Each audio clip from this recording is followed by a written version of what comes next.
ಕುಂದಾಪುರ ತಾಲೂಕು ಕಾರ್ಯನಿರತ ಪತ್ರಕರ್ತರ ಸಂಘದ ಸದಸ್ಯರಾಗಿದ್ದ ಹರೀಶ್ ಅವರು ಅಕಾಲಿಕವಾಗಿ ನಿಧನರಾಗಿದ್ದು, ಕುಂದಾಪುರ ತಾಲೂಕು ಕಾರ್ಯನಿರತ ಪತ್ರಕರ್ತರ ಸಂಘದ ವತಿಯಿಂದ ಶ್ರದ್ಧಾಂಜಲಿ ಅರ್ಪಿಸಲಾಯಿತು. ಹರೀಶ್ ಅವರ ಪತ್ರಕರ್ತ ಒಡನಾಡಿಗಳು ಹರೀಶ್ ಅವರ ಜೊತೆಗಿನ ಒಡನಾಟವನ್ನು ಸ್ಮರಿಸಿಕೊಂಡರು. ಕುಂದಾಪುರ ಪ್ರೆಸ್ ಕ್ಲಬ್ನಲ್ಲಿ ನಡೆದ ಶ್ರದ್ಧಾಂಜಲಿ ಸಭೆಯಲ್ಲಿ ಮಾತನಾಡಿದ ಕುಂದಾಪುರ ತಾಲೂಕು ಪತ್ರಕರ್ತರ ಸಂಘದ ಅಧ್ಯಕ್ಷ ಶಶಿಧರ ಹೆಮ್ಮಾಡಿ, ಹರೀಶ್ ಅವರ ಅಕಾಲಿಕ ಸಾವು ನಮಗೆಲ್ಲ ಅತ್ಯಂತ ನೋವು ತಂದಿದೆ. ಯಾವುದೇ ಭಿನ್ನಾಭಿಪ್ರಾಯಗಳಿಲ್ಲದೆ ಎಲ್ಲರೊಂದಿಗೂ ಉತ್ತಮ ಬಾಂಧವ್ಯ ಹೊಂದಿದ್ದ ಹರೀಶ್ ಹಠಾತ್ ಸಾವು ನಮಗೆಲ್ಲರಿಗೂ ಆಘಾತವನ್ನುಂಟು ಮಾಡಿದೆ. ಮುಂದಿನ ದಿನಗಳಲ್ಲಿ ಹರೀಶ್ ಅವರ ಹೆಸರಿನಲ್ಲಿ ಏನಾದರೂ ಕಾರ್ಯಕ್ರಮ ಮಾಡಿದರೆ ಅದಕ್ಕೆ ತಾಲೂಕು ಕಾರ್ಯನಿರತ ಪತ್ರಕರ್ತರ ಸಂಘದಿಂದ ಸಂಪೂರ್ಣ ಬೆಂಬಲವನ್ನ ನೀಡುತ್ತೇವೆ ಎಂದವರು ಹೇಳಿದರು.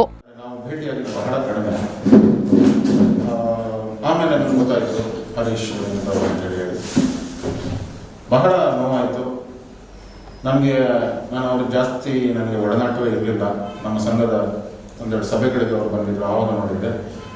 ಅದರ ನಂತರ ನಾನು ನಮ್ಮ ಎಲ್ಲ ಪತ್ರಕರ್ತ ಮಿತ್ರರು ಬಹಳ ನೋವಿನಿಂದ ಅವ್ರ ಬಗ್ಗೆ ಮಾತಾಡಿದರು. ಬಹಳ ಸಜ್ಜನ, ತುಂಬ ಕೂಲ್ ಆದ ಹುಡುಗ, ಯಾರ ತಂಟೆಗೆ ಹೋಗ್ತಿರಲಿಲ್ಲ, ಯಾವುದೇ ಒಂದು ತಕರಾರು ಮತ್ತೊಂದು ಯಾವುದೇ ಎಲ್ಲರ ಜೊತೆ ಒಳ್ಳೆ ರೀತಿಯಲ್ಲಿ ಒಡನಾಟ ಮಾಡ್ತಿದ್ದ ಅಂಥ ಒಂದು ಹುಡುಗ ಅಂತ ಹೇಳಿದ್ರು. ನನಗೆ ಬಹಳ ಬೇಸರವಾಯಿತು. ಆಮೇಲೆ ನಿನ್ನೆ ಬೆಳಗ್ಗೆ ನಾವು ಅವ್ರ ಮನೆಗೆ ಹೋಗಿದ್ವಿ. ಅದು ನನಗೆ ಈಗ ಎಣಿಸ್ಕೊಂಡ್ರು ಒಂಥರ ಬಹಳ ಬೇಜಾರಾಗುತ್ತೆ. ಎಷ್ಟೊಂದು ಜನರು ಅಲ್ಲಿ ಸೇರಿದ್ರು, ಆ ಹೆಂಗಸರು, ಹುಡುಗರು, ಗಂಡಸರು ಎಲ್ಲರೂ ಕೂಡ ಒಂದು ನೋವಿನಿಂದ ನಾವು ವಾಪಸ್ ಬರ್ತಾ ಇದ್ರು ಕೂಡ ಜನ ಇನ್ನೂ ಬರ್ತಾ ಇದ್ರು. ಬಹಳ ಜನಬಳಕೆ ಹುಡುಗ ಅಂತ ಹೇಳಿ ನಮ್ಗೆ ಅದರಲ್ಲೇ ಗೊತ್ತಾಗುತ್ತೆ. ಹರೀಶ್ ಕುಟುಂಬದ ಸದಸ್ಯ ಹಾಗೂ ಪತ್ರಕರ್ತ ಉದಯ್ ಕುಮಾರ್ ತಲ್ಲೂರು ಮಾತನಾಡಿ, ದಲಿತ ಸಂಘಟನೆಗಳಲ್ಲಿ ಹಾಗೂ ಸೌಹಾರ್ದ ಕಾರ್ಯಕ್ರಮಗಳಲ್ಲಿ ಮುಂಚೂಣಿಯಲ್ಲಿರುತ್ತಿದ್ದ ಹರೀಶ್ ಅನಾರೋಗ್ಯದಿಂದ ನಮ್ಮನ್ನಗಲಿದ್ದಾರೆ. ಒಬ್ಬ ಒಳ್ಳೆಯ ಮನೆ ಸದಸ್ಯನನ್ನ ಕಳೆದುಕೊಂಡಿದ್ದೇವೆ. ಅತ್ಯಂತ ಸ್ವಾಭಿಮಾನಿಯಾಗಿದ್ದ ಹರೀಶ್ ಅವರ ಹೆಸರಿನಲ್ಲಿ ದಲಿತ ಸಂಘರ್ಷ ಸಮಿತಿ ಭೀಮಾ ಗರ್ಜನೆ ಮುಂದಿನ ದಿನಗಳಲ್ಲಿ ಕಾರ್ಯಕ್ರಮ ಹಮ್ಮಿಕೊಳ್ಳುವ ತಯಾರಿಯಲ್ಲಿದೆ. ಇದಕ್ಕೆ ಪತ್ರಕರ್ತರ ಸಂಘವು ಬೆಂಬಲ ನೀಡಬೇಕು ಎಂದು ಹೇಳಿದರು.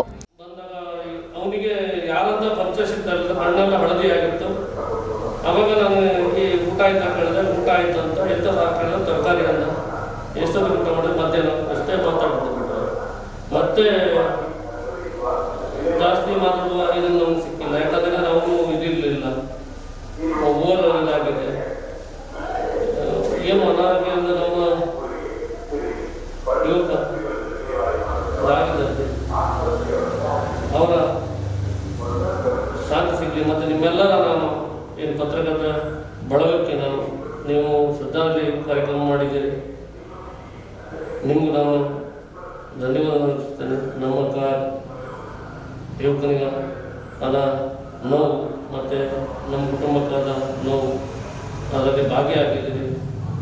ನಾನು ನಿಮ್ಮೆಲ್ಲರನ್ನ ಮತ್ತೊಮ್ಮೆ ಸಂಘದ ಕಾರ್ಯಕಾರಿಣಿ ಸದಸ್ಯ ಪತ್ರಕರ್ತ ಜಯಶೇಖರ್ ಮಡಪ್ಪಾಡಿ ಮಾತನಾಡಿ, ಹರೀಶ್ ಅತ್ಯಂತ ಕಿರಿಯ ಪ್ರಾಯದಲ್ಲಿ ಯಾವುದೇ ಮುನ್ಸೂಚನೆ ಇಲ್ಲದೆ ನಮ್ಮನ್ನೆಲ್ಲ ಬಿಟ್ಟು ಹೋಗಿದ್ದಾರೆ. ಎಲ್ಲರೊಂದಿಗೂ ಪ್ರೀತಿಯಿಂದ ಮಿತವಾಗಿ ಮಾತನಾಡುತ್ತಿದ್ದರು. ಯಾವುದೇ ಒಳಮನಸ್ಸಿನ ಬೇಗುದಿಗೊಳಗಾಗದೆ ಒಬ್ಬ ಪತ್ರಕರ್ತನಾಗಿ, ಒಬ್ಬ ಜಾಹೀರಾತು ಸಂಗ್ರಹಕಾರನಾಗಿ ಹರೀಶ್ ಅತ್ಯಂತ ಪ್ರಾಮಾಣಿಕವಾಗಿ ಜವಾಬ್ದಾರಿಯನ್ನ ನಿರ್ವಹಿಸುತ್ತಿದ್ದರು ಎಂದರು. ಎಲ್ಲರ ಜೊತೆಗೆ ಪ್ರೀತಿಯಿಂದ ಮಿತವಾಗಿ ಮಾತಾಡಿ ಅವರು ಪತ್ರಕರ್ತರ ಸಂಘದಲ್ಲಿ ಗುರುತಿಸ್ಕೊಂಡವರು. ಬಹುಶಃ ಯಾವುದೇ ಒಳಮನಸ್ಸಿನ ಬೇಗುದಿಗೆ ಒಳಗಾಗದೆ ಒಬ್ಬ ಪತ್ರಕರ್ತನಾಗಿ, ಒಬ್ಬ ಜಾಹೀರಾತು ಸಂಗ್ರಹಕಾರನಾಗಿ ಅವರು ತಮ್ಮನ್ನು ತಾವು ಗುರುತಿಸ್ಕೊಂಡವರು. ಹಲವು ಬಾರಿ ನನಗೆ ಬಹಳ ಆತ್ಮೀಯ ಆಗಿದ್ದು ಯಾವಾಗ ಅಂತ ಹೇಳಿದ್ರೆ, ನಮ್ಮ ಕಂಪ್ನಿಯಲ್ಲಿ ನಾನು ಅವರು ಅಡ್ವರ್ಟೈಸ್ಮೆಂಟ್ ಬಿಲ್ ಕೊಡಲಿಕ್ಕೆ ಬರ್ತಿದ್ದಾರೆ. ಸೊ ಎಷ್ಟು ಸಿಂಪಲ್ ಇದ್ದರು ಅಂತ ಹೇಳಿದ್ರೆ, ಬಿಲ್ ತಗೊಬಂದು ಕೊಟ್ಟು ಸರ್ ನಾನು ಬರ್ತೇನೆ ಅಂತ ಹೇಳೋದು, ಪೇಮೆಂಟ್ ಕೇಳೋದಿಲ್ಲ. ಸೊ ಅಷ್ಟು ಒಂದು ಮುಗ್ಧವಾಗಿರತಕ್ಕಂತಹ ಒಬ್ಬ ವ್ಯಕ್ತಿ ಹರೀಶ್. ಜಾತಿ ಧರ್ಮಗಳ ಎಲ್ಲೆಯನ್ನು ಮೀರಿದಂಥ ಒಬ್ಬ ಪತ್ರಕರ್ತ ಅಂತ ಗುರುತಿಸ್ಕೊಳ್ಳೋದಿದ್ರೆ ಬಹುಶಃ ಅವರು ಮುಂಚೂಣಿಯ ಹಾದಿಯಲ್ಲಿ ಸಿಗ್ತಾರೆ. ಉಡುಪಿ ಜಿಲ್ಲಾ ಕಾರ್ಯನಿರತ ಪತ್ರಕರ್ತರ ಸಂಘದ ಉಪಾಧ್ಯಕ್ಷ ರಾಜೇಶ್ ಕೆಸಿ ಹರೀಶ್ ಅವರ ಭಾವಚಿತ್ರಕ್ಕೆ ಪುಷ್ಪ ನಮನವನ್ನ ಸಲ್ಲಿಸಿದ್ರು.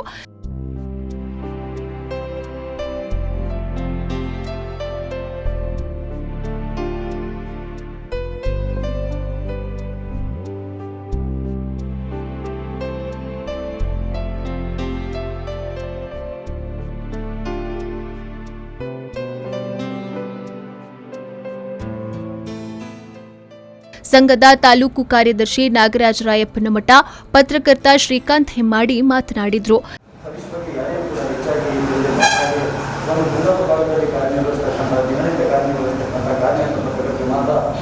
ಏನು ಪರೀಕ್ಷೆ ಏನು ಶುಲ್ಕಿತ್ವ ಎನ್ನುವಂಥದ್ದು ಸಾಕಷ್ಟು ಹೊತ್ತಿರದಿಂದ ನಾವು ಅವರನ್ನು ಗಮನಿಸಿದ್ದೇವೆ. ಎಲ್ಲ ಸಂದರ್ಭಗಳಲ್ಲೂ ಕೂಡ ಪ್ರತಿಭಟನೆ ಆಗಿರ್ಬೋದು, ಎಲ್ಲ ಸಂದರ್ಭದಲ್ಲಿ ಕೂಡ ಅವರು ಬರ್ತಾ ಇದ್ರು, ನಮ್ಮೊಂದಿಗೆ ಸಾಕಷ್ಟು ಬೆರೀತಾ ಇದ್ರು. ಅವರ ಸಾವಿನ ವಾರ್ತೆಯನ್ನು ಕೇಳಿ ನಮಗೂ ಸಾಕಷ್ಟು ಒಂದು ಆಘಾತವಾಗಿರ್ತಕ್ಕಂಥದ್ದು.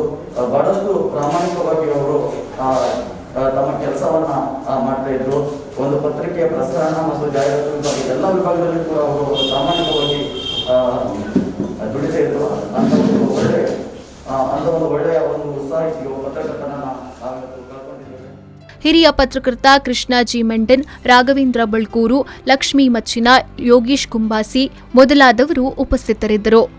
ಶ್ರೀಕಾಂತ್ ಹೆಮ್ಮಾಡಿ, ವಿ4 ನ್ಯೂಸ್ 24/7 ಕುಂದಾಪುರ.